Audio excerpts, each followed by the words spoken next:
É uma grande honra receber hoje no nosso podcast o professor e promotor de justiça, Dr. Sebastião Sérgio da Silveira.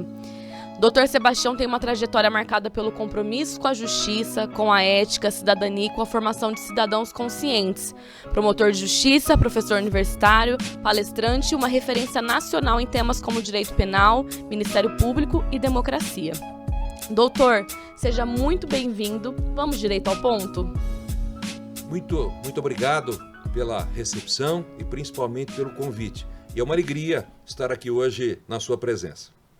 O Dr. Sebastião, além de ser colega hoje de profissão, foi meu professor, então é uma honra estar aqui com o senhor hoje, tá? E eu queria perguntar para o senhor, o que levou o senhor ao direito, ao Ministério Público, como foi a sua trajetória? Bom, o começo da minha carreira foi muito curioso, porque eu sou oriundo de uma cidade muito pequena e filho de uma família muito humilde. Então, se me perguntar por que eu fiz direito, porque talvez na época era a oportunidade que eu tinha. Era um curso noturno, eu precisava estudar e viajar da minha cidade até Ribeirão Preto, né? Então, cursar direito na UNAERP era a oportunidade que eu tinha e diante dessa oportunidade eu acabei abraçando, né?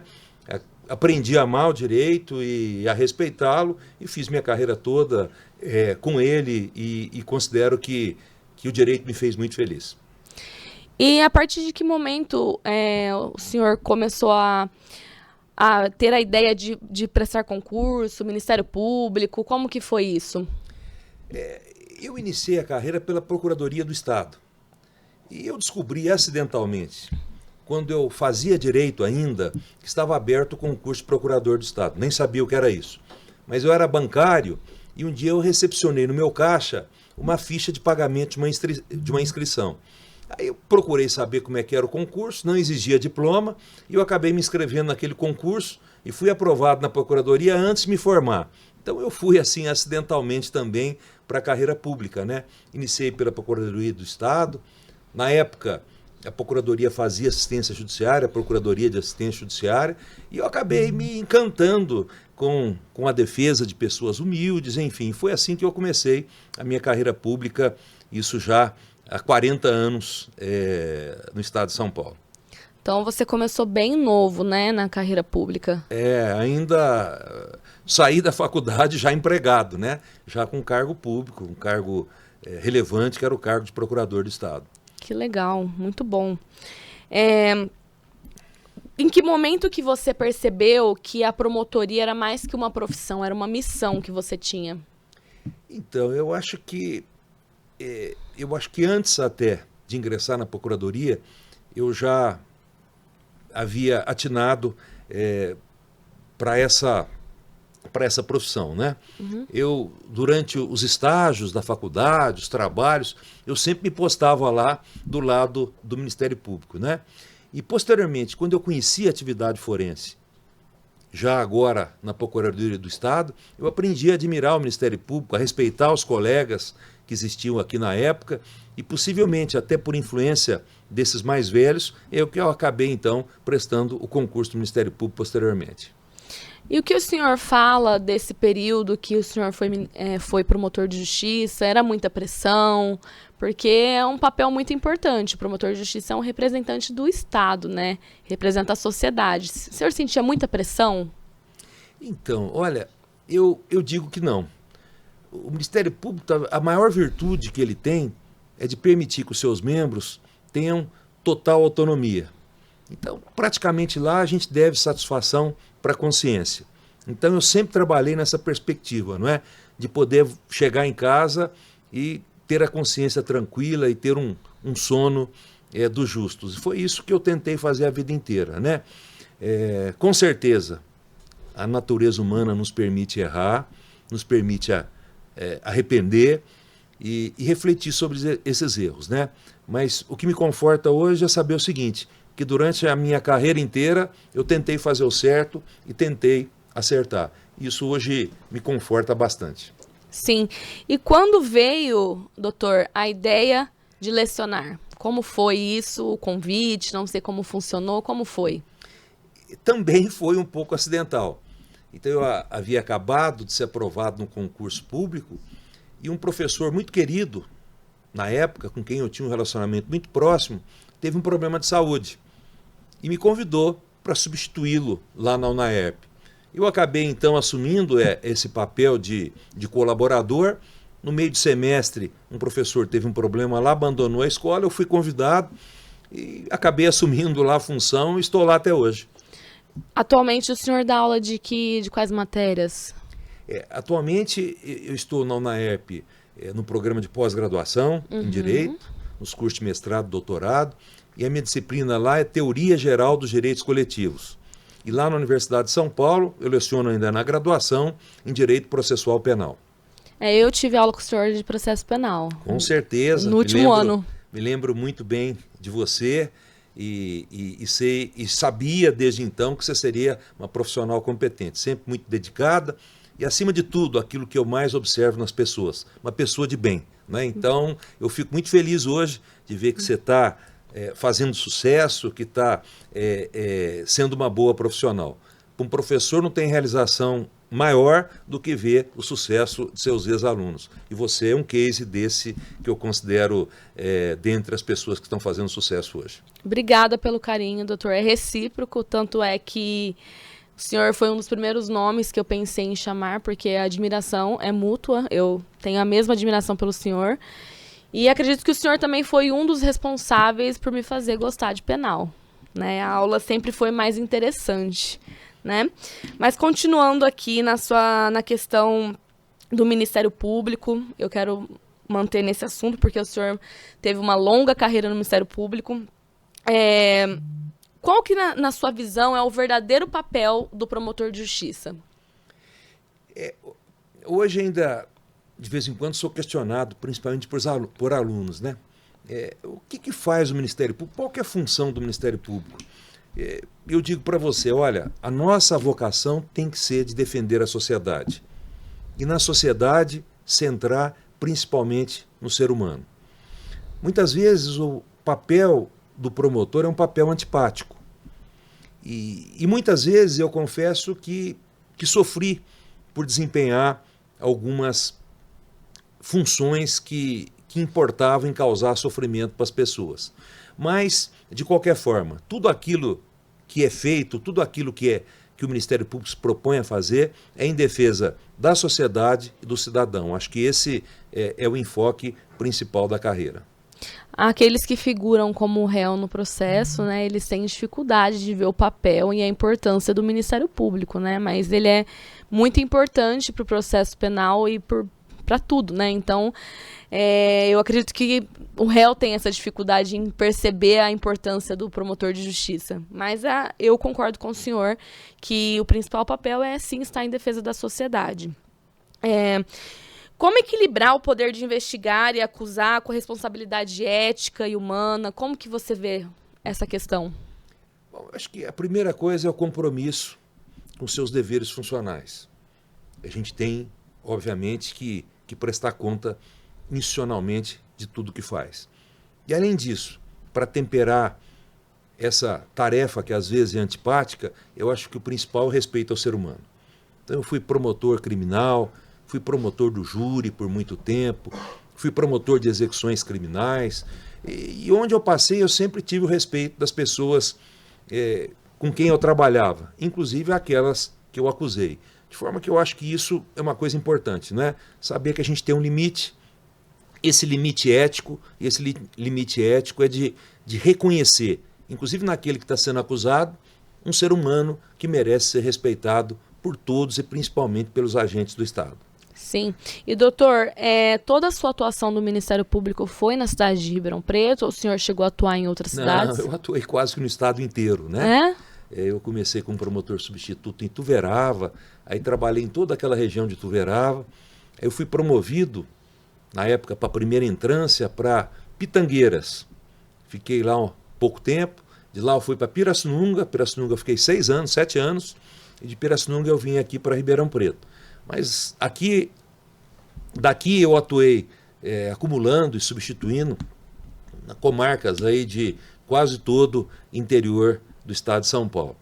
E já no fim da carreira eu fui designado lá na Procuradoria-Geral de Justiça, permaneci por um tempo lá funcionando na Procuradoria de Interesse Difuso E também tive a oportunidade de servir na Corregedoria Nacional do Ministério Público em Brasília, também já no finzinho da carreira.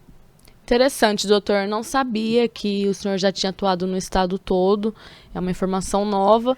Tem diferença na atuação de mudar de cidade para cidade? A liberdade que o senhor tem para atuar? Tem alguma diferença? Eu acho que, fundamentalmente, a diferença se reside assim, no tipo de pessoas que a gente encontra. Então, tem cidades muito carentes, que, portanto, essas pessoas precisam muito do Ministério Público. Então, quando a gente chega no fórum, tem aquela fila gigantesca de pessoas que querem e precisam falar com o promotor de justiça. E a gente tem cidades onde a gente tem menor carência e, portanto, uma demanda menor do Ministério Público. E nós temos também aquelas questões relacionadas com esses interesses difusos, né? Questão, por exemplo, relacionada com o meio ambiente. Então, existem cidades que têm problemas mais sérios com o meio ambiente. Obviamente que a gente tem que atuar nisso. Então, outras cidades, a gente tem problema com infância e juventude, população de idosos, enfim. Todas essas são atribuições do Ministério Público, né? E cada cidade a gente identifica uma peculiaridade que a diferencia das demais. Sim, imagino que sim mesmo, até pelo índice de criminalidade daquela determinada cidade, deve mudar, né? Às vezes tem cidade que tem que atuar mais do que outras, né, doutor? Com certeza. E essa criminalidade também, eu acho que ela está muito relacionada com a pobreza e com a miséria. Sim. Infelizmente, no Brasil, a gente procura resolver todas as questões com direito penal, mas a gente não olha nunca para a causa disso. Sim. Então, o pobre, o miserável, que tem muito menos oportunidade, ele é muito mais propenso a praticar crimes. Sim. E a gente não tem olhos e não tem instrumentos para tratar disso. Então, acho, inclusive, e sempre falei isso, que o grande problema que o Brasil tem é distribuição de renda. É a diferença entre pobres e ricos. Sim. Se a gente não fizer alguma coisa para diminuir essa diferença, eu acho que no futuro nós teremos problemas muito mais sérios que nós temos hoje. Sim, é muito comum perceber, né, doutor, que o ambiente em que a pessoa que responde processo criminal vive, muitas vezes ali é um ambiente comum. O pai já foi preso, o tio, o irmão, até acaba sendo uma referência para eles, né? Eles não têm muitas vezes é o que eles veem como certo, porque é o ambiente que ele está inserido. Então tem muito a ver com o que o senhor está falando em relação a essa questão de diferença social, a diferença de renda, né? Então, eu acredito muito nisso. E isso a gente vê muito na prática mesmo, né? A maior população carcerária hoje é pobre, não tem ricos. Essa é a verdade. Os ricos de verdade ficam poucos presos, né? A nossa justiça criminal ela é seletiva, né? Então, infelizmente, o que a gente vê quando a gente visita presídios, né? Principalmente, é que é uma população mais ou menos homogênea. Sim. Eu ouvi de um velho filósofo uma vez o seguinte: se essas pessoas não têm patrimônio, como é que a gente quer que elas respeitem o nosso, se elas não sabem o que é isso? Se essas pessoas deparam com cadáveres todos os dias nas vielas dos locais onde moram, como é que a gente quer que essas pessoas respeitem a vida? É claro que o crime não está associado à pobreza. Sim. Mas a pobreza é uma das matrizes importantes da criminalidade que nós temos no nosso país. Eu não tenho dúvida disso. Eu também não, doutor. Vendo na prática, com certeza, o que o senhor está falando faz muito sentido. O senhor costuma dizer que justiça não é apenas aplicar a lei, né? Mas fazer valer a dignidade humana. O senhor pode falar um pouco sobre isso? O senhor já contextualizou, mas eu acho importante o senhor falar, porque o senhor, no meu caso, eu trabalho como defesa, o senhor já esteve do outro lado, e eu acho legal a gente ter essa troca, porque eu falo que eu trabalho com a advocacia humanizada. E eu vejo o senhor como um promotor que trabalhava com a promotoria humanizada. Então, eu acho importante essa troca. Como que o senhor vê essa questão da dignidade humana nos processos criminais? O senhor tem alguma crítica a fazer? O que o senhor pensa sobre isso? Eu acho que o nosso ponto de partida é ver no ser humano um igual. Todos nós nascemos com a mesma dignidade. Todos nós somos filhos do mesmo Pai. Eu acredito em Deus e acho que esse é o primeiro ponto de partida, né? É imaginar que todos nós temos uma origem comum e todos nós temos o mesmo Pai. E depois disso, a nossa Constituição estabelece lá como um princípio estruturante da República Brasileira, o princípio da dignidade humana. Portanto, todo brasileiro deve ter a dignidade humana como norte de sua atuação em qualquer área que a gente possa imaginar. E quando se trata de agente do Estado, o Ministério Público integra o Estado, portanto, seus promotores são agentes do Estado, esses muito mais precisam observar a Constituição. E a Constituição, quando disciplina lá, o capítulo que disciplina o Ministério Público, coloca a instituição como defensora dos interesses individuais ou direitos individuais indisponíveis. E, portanto, a base disso é a dignidade humana. E, portanto, todos devem trabalhar tendo como fundamento de atuação exatamente esse respeito à dignidade humana, que é o valor principal que a nossa Constituição elegeu. Doutor, o que o senhor teria de sugestão, como assim, é uma opinião do senhor, que o senhor vê que melhoraria a acessibilidade em relação à justiça? O que você acha que o Brasil poderia melhorar nesse sentido? Então, eu acho que a justiça ainda ela é mal e pouco acessada. Então, existem aqueles que abusam do acesso à justiça e nós temos muitas pessoas que precisam da justiça e a justiça não lhes permite o acesso. Então eu acho que a primeira coisa é que o Estado tem que estruturar suas defensorias públicas, né? A defensoria é uma instituição maravilhosa, vocacionada para atender aqueles que não têm voz e aqueles que não têm acesso ao Poder Judiciário. Então acho que esse é o ponto de partida. E acho também que o Estado pode aperfeiçoar esse acesso ampliando os convênios, por exemplo, como esse que existe com a Ordem dos Advogados do Brasil, enfim. Eu acho que todo aquele que precisa de justiça precisa, obviamente, que ter esses canais para acessá-lo. E fora isso, nós precisamos simplificar a justiça, não é? Diminuir o degrau que existe entre o Poder Judiciário e a população. Eu acho que uma das formas de fazer isso é incentivar a criação de juizados especiais, onde a pessoa pode comparecer, inclusive sem assistência de advogado, enfim. Eu acho que a gente precisa ter essa preocupação com essas pessoas que, de fato, hoje são desassistidas. E, ao lado dessas, aquelas que são mal assistidas. Porque hoje o processo dura muito, né? Muitas pessoas não sobrevivem para colher, eventualmente, os frutos de um processo. E eu acho que essa deve ser uma preocupação de todos nós, né? Sim. Dizia Rui Barbosa, que não existe justiça mais injusta do que justiça tardia. Sim. Portanto, eu acho que esse tem que ser um compromisso de todos os profissionais do direito, né? Sim. De garantir celeridade na prestação jurisdicional. Então, é acesso e celeridade para a gente ter uma justiça melhor para o conjunto da população. Sim, doutor, concordo com o senhor. Eu sou uma advogada formada na pandemia, então eu não peguei a fase física, não peguei a parte mais burocrática.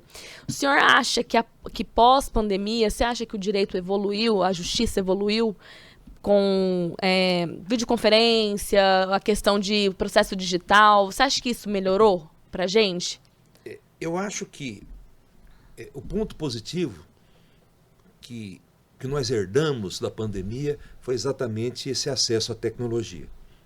Então, acho que ninguém conhecia essa tecnologia que nós usamos hoje. Então, acho que isso foi um ponto muito positivo. Processo eletrônico. Essa foi uma revolução que nós tivemos na prestação jurisdicional. Agora, no mais, eu acho que nós regredimos muito no tempo. Sim. Eu acho que é muito importante esse contato entre pessoas. Sim. Eu acho que é muito importante o juiz olhar na cara do réu que ele vai sentenciar. Importante o promotor ver o réu que ele vai acusar. Eu acho que esse calor humano, essa troca é muito importante, né? E essas audiências digitais, eu acho que ela nos faz perder um pouco da humanidade. Fica um pouco frio, né? A gente trata as pessoas como um robô que está do outro lado. A gente não vê, de fato, o ser humano na nossa presença, né? Então eu acho que nesse ponto nós perdemos bastante. Mas no mais eu acho que existem pontos muito positivos. Acredito que o ponto positivo seja a celeridade, como o senhor falou anteriormente, né? Porque hoje um juiz, um promotor consegue fazer 2, 3 audiências num dia. Antigamente não era possível isso, sem a videoconferência, né?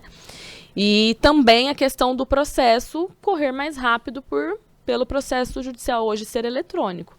Na verdade, eu até brinco com meu marido que eu nem consigo imaginar como era antes, porque já é um pouco difícil sendo eletrônico, o processo andar, então a gente fica pensando, como que era antes, né? Como que faziam antes? Então, eu também concordo com o senhor que tem pontos positivos e também tem pontos negativos.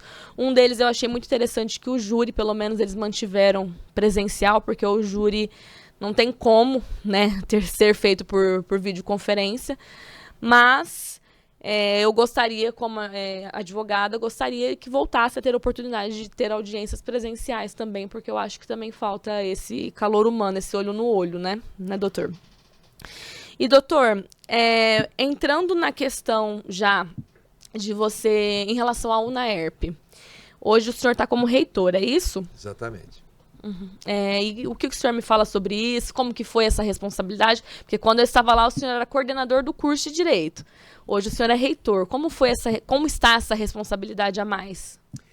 Olha, é algo assim que é difícil de descrever. Porque eu entrei na UNAERP como aluno. Fui professor, fui supervisor, coordenador de curso, integrei todos os colegiados da universidade e hoje eu sou reitor. Então eu passei por tudo que existe dentro de uma universidade. Então isso é algo que de fato me causa muito orgulho, né? E também alegria de poder servir a universidade hoje, né? Já que essa universidade me serviu tanto no passado. Então me propiciou uma formatura num curso superior e me permitiu começar uma carreira como professor e agora me permite ocupar o mais alto cargo, que é o cargo de reitor. Portanto, eu acho que é algo até difícil da gente descrever, né, esse sentimento que eu tenho hoje exercendo esse cargo lá na nossa Universidade de Ribeirão Preto. Doutor, dá para perceber que o senhor tem um brilho nos olhos em relação a lecionar, em relação à faculdade. Como que é para o senhor tá nesse papel de ensinar, tá nesse papel tão importante? O que o senhor me fala sobre isso? Olha, eu acho que eu tenho que agradecer muito a Deus por tudo que Ele me deu profissionalmente. Tudo aquilo que eu fiz na vida me causou muitas alegrias e muita felicidade, né? Agora, dentre tudo, eu confesso que ser professor é algo muito diferente, viu? Existe uma magia nesse contato com as pessoas, nesse compromisso de transmitir alguma coisa que é indescritível. Então, eu acho que ser professor é algo mágico, é algo que transforma a vida do professor e que também o professor tem a oportunidade de ajudar a transformar vidas, né? Então isso eu acho que é algo maravilhoso, né? E eu tenho muito orgulho e muita alegria de dizer que eu sou também professor. Sim, doutor. A gente brinca que no direito a gente aprende uma coisa nova todo dia, né? Não tem como. A gente vive do depende. E até eu vi um comentário ontem no Instagram, eu até linkei agora na minha cabeça. Estava escrito assim que 95% que a gente aprende é a gente ensinando. Então eu acredito que o senhor consiga aprender também todos os dias, né? Então, eu acredito que eu vejo esse brilho nos olhos até por isso, né, doutor? Eu acho que eu aprendi muito mais com meus alunos do que eles comigo, né? Então, acho que uma troca muito interessante essa, né? O professor é sempre instigado a pensar, a criar, e, portanto, ele é também um aprendiz na sala de aula. Então, esse ambiente da sala de aula é um ambiente principalmente de troca, não é? O professor faz a sua parte, mas o aluno também faz uma parte muito importante nisso tudo.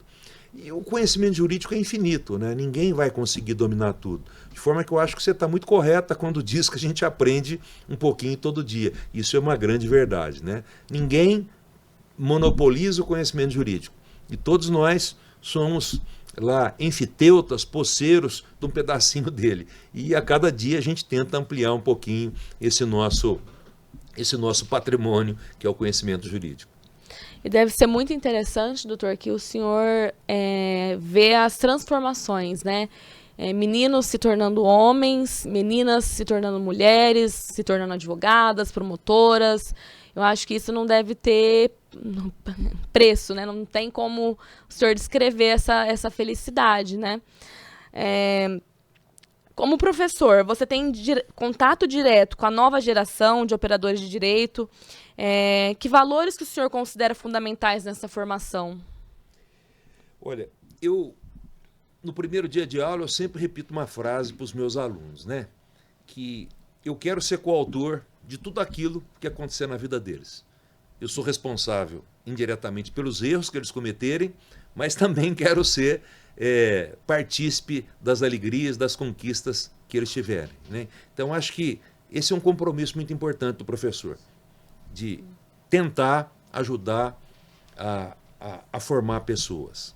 E outra coisa que eu sempre falei, que muito mais do que formar bons profissionais, a função da universidade é formar bons cidadãos. Então, profissionais cônscios da sua responsabilidade. E, portanto, eu acho que o desenvolvimento desses valores, né, é o mais importante, o que nós temos que fazer. E esses bons valores, eles existem em todas as pessoas. E, portanto, é função da escola, é função do professor despertá-los, mostrar que sempre existe um caminho melhor que os outros. E esse caminho é o caminho da honestidade, do compromisso profissional e tudo mais. De forma que eu acho que o bom profissional de direito, em primeiro lugar, é aquele que aprende a amar e respeitar o direito.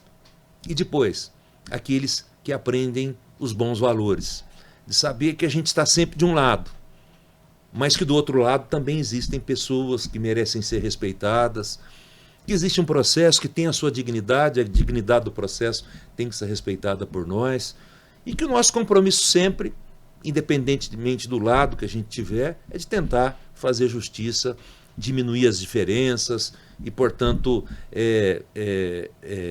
ajudar o ser humano. Acho que esse é o principal que nós temos aí em qualquer uma das carreiras jurídicas. Sim, doutor. A faculdade trabalha bastante a teoria.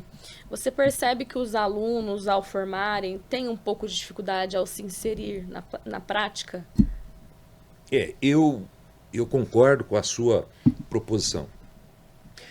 Teoria e prática não podem andar separadas.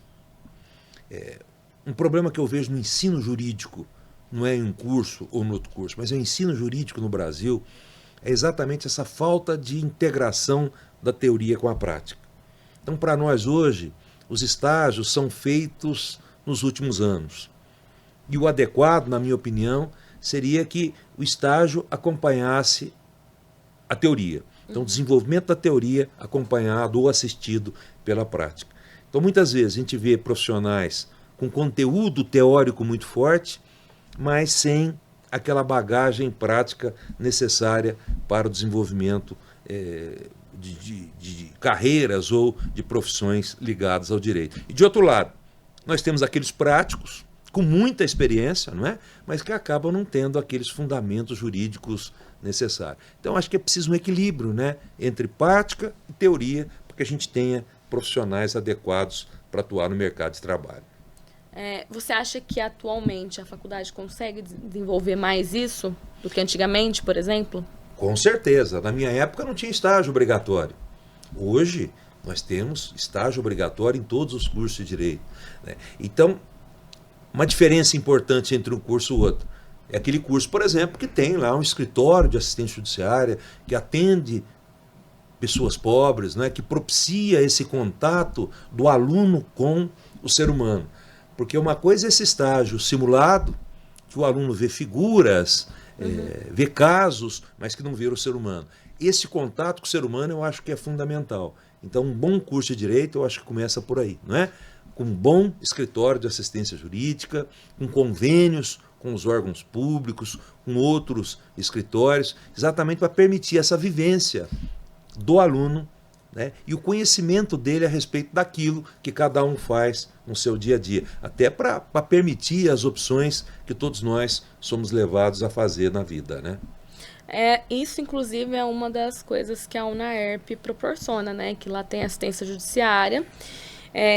Eu já tive estagiárias que trabalhou lá na assistência judiciária e eu percebo que elas têm um maior preparo mesmo. E elas vêm também com um brilho nos olhos, justamente por ter esse contato com o ser humano, né? Porque o processo vai além do número, né? Ele não é um número, ele é uma pessoa que está por trás daquele processo. Então, eu acho que a UNAERP é uma faculdade que dá essa possibilidade da pessoa ter acesso à prática, né?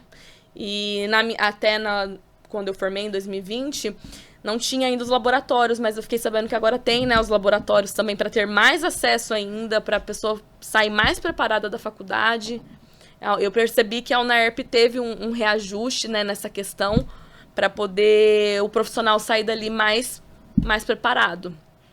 De fato, inclusive quando eu era coordenador do curso, era uma preocupação constante, né? Em primeiro lugar, ter um grande escritório de assistência judiciária, e nós temos. Sim. Um escritório que presta assistência integral. Então nós não temos só lá advogados, né? Nós temos psicólogo, temos assistente social, de forma que a gente pode receber essas pessoas, acolher essas pessoas e dar, né, assistência que verdadeiramente elas merecem. Então, se de um lado a gente compreendeu que a prática é absolutamente necessária, de um outro lado nós sentimos também necessidade do quê? De fazer o desenvolvimento de uma visão interdisciplinar do aluno. Porque o direito tem uma base holística, né, onde tudo se encontra. Sim. E quando a gente tem um curso onde cada um leciona uma disciplina, tudo separada, o aluno não consegue ter uma visão global de um caso, por exemplo. Então, esses laboratórios foram criados nessa perspectiva, né, de promover esse desenvolvimento interdisciplinar do aluno, para que ele tenha uma visão global de tudo e que tenha, inclusive, condições de compreender um problema humano, né, de dar o melhor tratamento para ele e de ter condições práticas de oferecer a melhor solução. Então, foi isso que foi idealizado lá no curso, isso ainda enquanto eu era o seu coordenador. Muito legal. Não é isso é essencial. E sobre a assistência judiciária, uma coisa que é muito interessante é a oportunidade que dá para os alunos ter esse contato direto. Por mais que ali tenha advogados, né, que dão assistência também para os estagiários, os alunos no caso, eu acho muito legal o que a UNAERP faz, de dar possibilidade do aluno ter esse contato tanto com o processo em si, quanto com a pessoa. Eu acho que isso é muito importante. Eu não sei há quanto tempo tem isso na UNAERP, mas quando eu estava lá já tinha. E todos que passam por ali sempre falam muito bem, porque ali você tem contato com diversos tipos de processo, né? Penal, família, e aí você acaba tendo um pouco, até do que a gente estava falando inicialmente, um pouco mais de humanidade mesmo, né? E acho também que isso é um compromisso social da universidade, né? De prestar um serviço público de qualidade. Eu acho que isso a gente consegue fazer lá. Nós temos uma equipe grande de advogados, temos convênio com a Defensoria Pública, temos convênio com o Poder Judiciário, que através do Sejusc. Então, a gente procura também usar desse escritório para prestar um serviço público, para atender essas pessoas que têm dificuldade de acesso. Nós atendemos hoje um presídio inteiro prestando assistência judiciária, nós atendemos a vara de violência doméstica prestando assistência judiciária lá, né?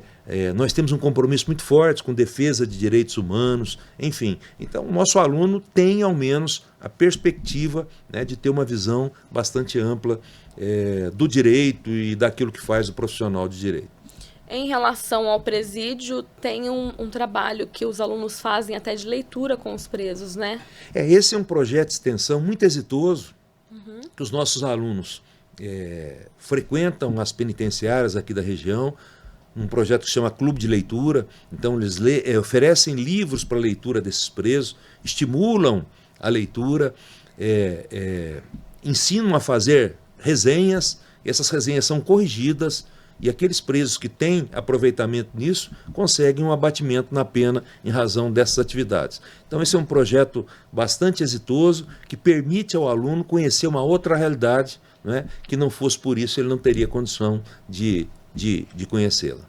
Então vocês fazem todos os presídios aqui da região? Atualmente nós estamos em 7 presídios, um convênio que é feito com a FUNAP, né, um órgão do governo do estado de São Paulo, ligado à Secretaria de Administração Penitenciária. Muito legal mesmo, doutor. Doutor, que conselho que o senhor deixaria para os jovens promotores, advogados e estudantes de direito? Eu sei que é uma pergunta muito ampla, mas que conselho que o senhor daria para quem está começando, acabou de formar? Bom, eu acho que a grande vantagem do jovem é ter a possibilidade de sonhar.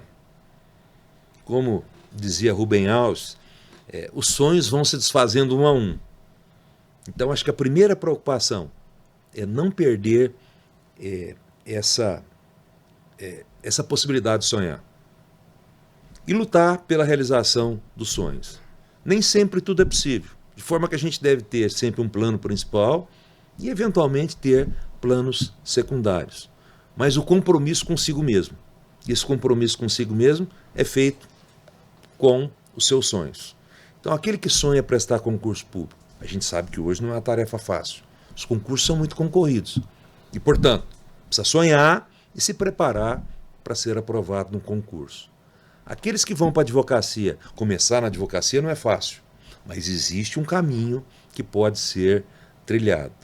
Então eu acho que tudo é possível, desde que se tenha compromisso, amor e dedicação. Então, eu acho que fundamentalmente é isso que eu diria. Em primeiro lugar, você precisa escolher alguma coisa que vai lhe fazer feliz. É o amor.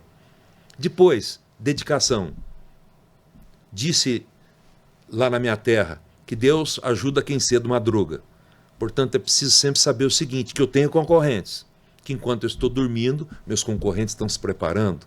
Então, precisa isso também. E depois, essa questão, né, de sonhar. Olha, tudo é possível quando a gente tem disposição de fazer. Para o ser humano, não existe nada impossível. Portanto, existem coisas mais difíceis, mas tudo isso é acessível com essas qualidades que eu acabei de mencionar. Bom, eu sou suspeita porque eu sou apaixonada pelo direito.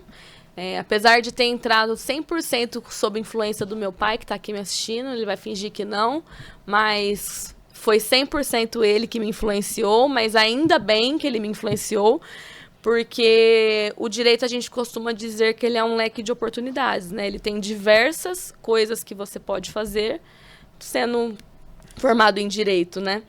E os alunos chegam a te questionar, assim, doutor, o que o senhor acha? Vou para o Ministério Público, advogo, advocacia autônoma, ou vou para uma advocacia grande trabalhar primeiro?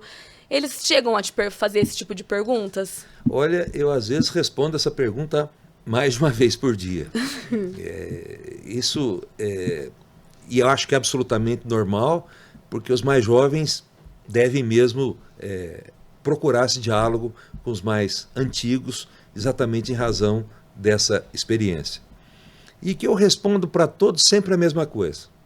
Eu falo, olha, trabalhar não é fácil. Em todo trabalho a gente vai ter dificuldades, desilusões, enfim. Mas trabalhar naquilo que não gosta deve ser terrível. Portanto, a primeira coisa eu acho que é isso, identificar. O que vai me fazer feliz? Então, de vez em quando eu ouço de algum ou de alguns o seguinte, professor, eu vou prestar concurso. Mas para quê? Porque apareceu. Eu acho que isso é um grande erro. Porque as carreiras jurídicas são muito diferentes. Então, no Ministério Público vai ter que acusar. E a gente não escolhe a acusação que a gente vai ter que fazer. Na Defensoria Pública, vai ter que defender. E, obviamente, que existem defesas que são mais antipáticas. Sim. O juiz precisa ter uma série de qualidades, equilíbrio. O delegado de polícia é aquele que enfrenta dificuldades terríveis e, portanto, precisa de pessoas com disposição para essa luta, não é? Então, eu acho que cada um tem que identificar aquilo que vai lhe fazer mais feliz e lutar por isso. né? Eu acho Sim. que esse é a grande questão. O advogado ele tem que ter características muito próprias. O advogado tem que ser empreendedor, tem que ser corajoso, tem que ter disposição, não é? Sim. Então, eu acho que cada um tem que procurar identificar em si as qualidades, né? E dentro disso procurar aquilo que vai lhe fazer mais feliz. Seu perfil, né? Sua vocação. Exatamente essa. Acho que essa é a grande E o questão. papel do senhor é um papel difícil, né? Porque o senhor ajuda também ali a pessoa, assim, direciona a pessoa para alguma coisa. Porque muitas vezes a pessoa não, acho que talvez não consegue se enxergar em algo, né? Eu até brinco porque teve um período que eu falei pro meu pai que eu queria ser agente da Polícia Federal. Meu pai falou, mas tem nada a ver com você? Você tem certeza? Você tem perfil de advogada, meu pai falou. Você nunca perdeu uma briga aqui em casa. Você não tem perfil de agente da Polícia Federal. Eu não te vejo dessa forma. E engraçado, né? Hoje eu tendo essa visão como advogada, né? Eu brinco tanto por ter feito direito quanto advogar, ainda bem que eu ouvi meu pai, né? Porque o meu pai foi crucial, né? Nesse ponto. Mas eu vejo que muitas pessoas têm dificuldade em ouvir os pais, ou ouvir pessoas mais velhas em relação à questão do que seguir, né, doutor? Eu acho que a família é sempre um ponto de partida fundamental. Se não pela influência, mas pelo apoio. Sim. Então, é isso que eu vejo em você, né? Você foi apoiada naquelas decisões graves que você tomou. E eu considero também que existe um problema sério nisso, né? Que as pessoas são levadas a tomar decisões muito graves cedo demais, sem ter experiência necessária.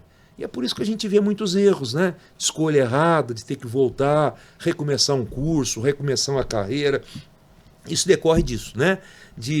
Da falta de experiência. Por isso que eu acho muito importante essa troca, né? Então, por exemplo, no meu caso, eu estive no Ministério Público por 37 anos, mais 3 na Procuradoria do Estado. Então, eu acho que eu tenho muita história para contar. Imagina. E a partir dessas histórias, obviamente, que isso pode servir de subsídio para a decisão dos alunos. Sim. E veja, que histórias nem sempre são boas. A gente tem boas e ruins. E eu sempre faço questão de contar todas, não é? Sim. Então, com isso, eu acho que o aluno tem um panorama, não é? Do que faz o promotor, lá do que faz o juiz, que eu posso falar sempre, que atuei sempre perante o Poder Judiciário, sempre em parceria com a polícia. Então, eu tenho um conhecimento grande dessas carreiras. Lá na Procuradoria, a função é de advocacia, advocacia pública, portanto, também conheço um pouquinho da advocacia. E hoje eu retomei também a condição de advogado, né? Inclusive, recuperei o meu número de inscrição na OAB que eu tinha na época, que hoje, com certeza, é um dos mais antigos da cidade. Que legal, doutor. Que bom que o senhor conseguiu recuperar. O mesmo número. Que bom. Nossa, isso é muito bom. Doutor, o senhor me despertou uma curiosidade, então. O senhor consegue me falar uma experiência boa e uma experiência ruim do Ministério Público? Olha, eu ampliaria a resposta. Eu acho assim que as más experiências foi daquilo que me causa arrependimento hoje. Eu acho que em certas fases da carreira eu fui um promotor muito duro. E essa dureza hoje me causa algum arrependimento. Eu podia ter sido mais humano em alguns processos criminais, em alguns júris que eu fiz, com alguns presos que eu atuei na execução penal, né? Então, eu acho que com o passar do tempo eu evoluí. E evoluir principalmente nesse aspecto da humanidade. E coisas boas que eu fiz, né? Eu tenho muitas, né? De ações ambientais. Eu me recordo que eu tive uma ação que me marcou muito, que foi uma ação que eu ajuizei lá na cidade de Pitangueiras e que acabou mudando a vida de muitas pessoas. Foi a primeira ação ajuizada no Brasil contestando o transporte de boias-frias em caminhões. Então a gente tinha aqueles acidentes, morria aquela quantidade de pessoas, né? E eu propus a primeira ação, essa ação acabou chegando no Supremo Tribunal Federal e com isso nós eliminamos o transporte de trabalhadores, os boias-frias, né? Naqueles caminhões, hoje são todos transportados por ônibus. Então são essas coisas que me dão muita alegria, né? Aqui na Promotoria da Saúde Pública em Ribeirão Preto, né? Eu atendi uma média de 10 pessoas por dia, ajuizava uma média de 20 ações por semana e conseguia em 100% dos casos atender as necessidades dessas pessoas, né? Então acho que o Ministério Público nos permite isso, né? Fazer muita coisa boa. E claro, quando você se dispõe a fazer, você também comete erros, né? Com certeza. Mas o importante é saber que tentou fazer o melhor e que o balanço final foi de ter feito mais coisas boas do que cometeu erros, né? Eu acho que essa é a grande verdade. Que bom, doutor. O senhor acha que tem esse estigma do promotor ele ter que ser duro? Então, o promotor é quase sempre o chato da história. É aquele que tem que acusar. Sim. O juiz já pode ter um pouco mais de equilíbrio lá na frente, mas tudo começa lá pelo promotor que propõe a ação, etc. Uhum. Nas causas que ele intervém como fiscal da lei, o fiscal é sempre o chato, aquele que tem que falar não, tem que contestar, enfim. Então, de fato, eu acho que parte da atuação do Ministério Público é uma atuação que, ao menos para algumas pessoas, é antipática. Ninguém gosta de ser acusado. Ninguém gosta de responder uma ação. E, portanto, você acaba criando aí uma certa antipatia. E o fato de se ter um promotor atuante, né, um promotor que cumpre bem o seu dever, obviamente que vai desagradar uma parcela das pessoas, né? E isso, obviamente, que pode ser interpretado como dureza. Mas eu acho que a gente pode ser eficiente, respeitando o ser humano, né? E sem provocar muito, aliás, e sem provocar sofrimentos necessários. Acho que essa é a chave de toda boa atuação. Mas eu queria entender assim, o senhor começou muito novo já na promotoria. Quando o senhor entrou, o senhor tinha isso na cabeça? Eu tenho que ser duro, eu tenho que me posicionar? Porque o senhor fala de certos momentos que o senhor agiu com muita dureza. O senhor tinha já isso na sua cabeça? O meu caso é um pouco diferente, porque eu comecei em outra carreira pública. Sim. E comecei defendendo as pessoas. Então eu já tinha uma noção, né, do outro lado. Agora, hoje, inclusive, não se pode mais prestar concurso assim que sai da faculdade. Tem que ter uma experiência mínima. E eu acho isso muito conveniente. Porque um profissional que nunca viu um réu vai ter que acusar alguém, então, né, eu falo sempre, um promotor de família que não tem filho, que nunca casou, né? Então ele tem muito mais dificuldade de compreender essas agruras familiares do que aqueles que possuem. Então eu acho que a experiência é fundamental. E quanto mais experiente, eu acho que a gente corre menos isso de errar. O jovem, por natureza, ele é sempre mais afoito, né? Ele é sempre mais vaidoso, e isso acaba com certeza influenciando na atuação. E isso nem sempre é bom. Sim, né? Isso não só na promotoria, concurso público, na própria advocacia também tem realmente essa questão do jovem. O jovem erra muito mais. Em qualquer lugar que ele esteja, está muito mais sujeito a riscos, né? Acidente de trânsito, enfim. E isso decorre exatamente da falta de experiência e da falta de visão de vida, não é? Mas isso, com certeza, ele acaba adquirindo em pouco tempo. Sim, e muitas vezes também até volta com aquilo que a gente falou anteriormente. Eu acredito que o jovem no começo comete tantos erros, às vezes, por não ouvir os mais velhos. Não buscar quem tem experiência, né? Eu acredito que quem tem a humildade de chegar, ô professor, o que o senhor acha? Estou em dúvida entre promotoria ou se eu seja advogado. Tentar, assim, buscar uma opinião de uma pessoa que tem experiência, não é nem só que é mais velha, que tem experiência e que pode agregar naquilo, né? Então, eu acho que, às vezes, falta um pouco de humildade no jovem também, de chegar e conversar, né?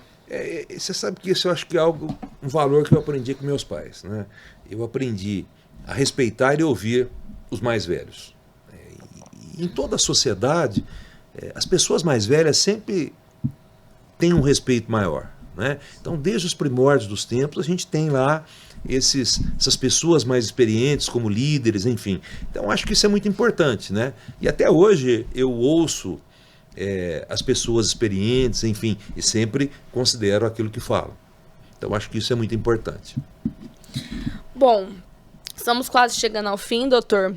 Mas eu queria falar o seguinte, que nós vivemos tempos de desafios sociais, políticos, jurídicos. O que o senhor acredita que o Brasil mais precisa do ponto de vista institucional e humano para avançar?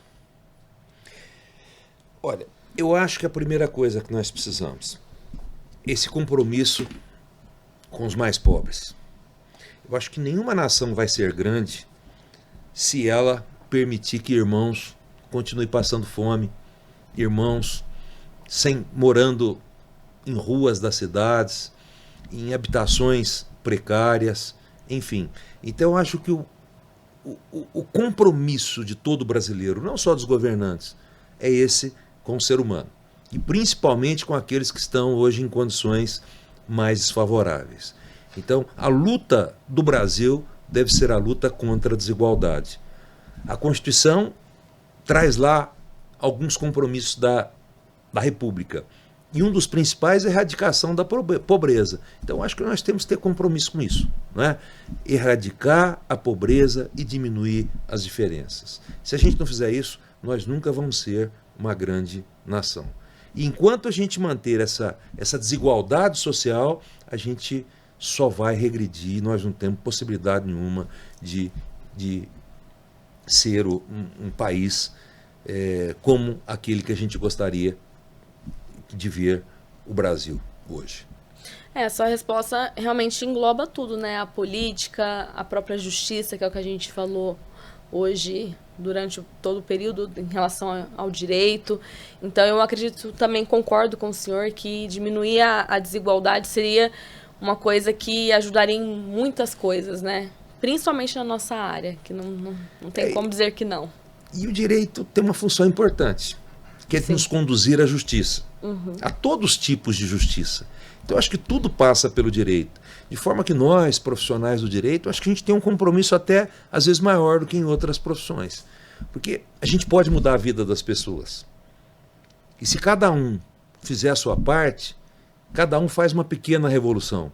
Sim. E um conjunto de pequenas revoluções pode ser a transformação social desse país tão desejada, tão almejada por todos nós, né? Então acho que é isso que a gente tem que pensar, é isso que nós temos que desejar nos dias atuais. Sim. Doutor, foi uma honra ter o senhor aqui hoje. Eu estou muito feliz, muito grata de o senhor ter aceitado o convite. Como foi meu professor, referência para mim não só no direito, mas como pessoa, como ser humano. Vejo as coisas que o senhor posta no Facebook. O dia que o senhor postou da OAB do senhor, eu vi lá, eu fiquei realmente muito feliz. E fiquei muito feliz do senhor ter aceitado o convite, da gente ter tido esse bate-papo. Hoje eu como formada, né? Hoje já não mais como aluna. Então, para mim foi muito bom. E eu acredito que é muito importante as pessoas também conhecer o seu trabalho. A ideia do podcast é essa, a gente demonstrar para as pessoas o trabalho que elas desenvolvem. E a principal coisa que eu admiro em você é essa questão humana. E eu acho muito bonito da sua parte o senhor falar que se arrepende de determinadas coisas, as coisas que o senhor tem a se alegrar, que o senhor acertou, porque o ser humano é isso, a gente acerta, a gente erra, e o senhor colocar as pessoas como iguais, né? Então, para mim foi uma honra, foi uma troca muito boa. Eu acredito que se a gente conversasse mais, o senhor teria muito mais coisa para me contar, e eu gostaria de ouvir. Mas é isso, gostaria de agradecer a vinda do senhor até aqui hoje, tá? De minha parte, eu queria, além de agradecê-la, dizer que foi uma alegria muito grande, primeiro receber o seu convite e depois estar aqui com você hoje. Eu lhe conheci menina ainda, sonhadora, e hoje eu vejo aqui uma profissional completa, competente e, como eu disse anteriormente, né? Alegria e a realização de um professor é ver a realização de um aluno. E te vendo aqui hoje realizada profissionalmente, uma profissional competente, isso obviamente que é motivo de alegria e orgulho, não só para mim, mas por todos aqueles colegas, né, que passaram e de alguma forma interferiram aí na sua trajetória. Parabéns, que Deus te abençoe e que você continue fazendo sucesso, seja muito feliz. Muito obrigada, doutor. E para você que ficou com a gente até aqui no fim, não deixe de curtir, de comentar, de compartilhar. Vocês vão gostar muito de conhecer mais sobre o Dr. Sebastião, que é uma excelente pessoa, um excelente profissional. Não deixem de compartilhar esse vídeo. Obrigada. Opa!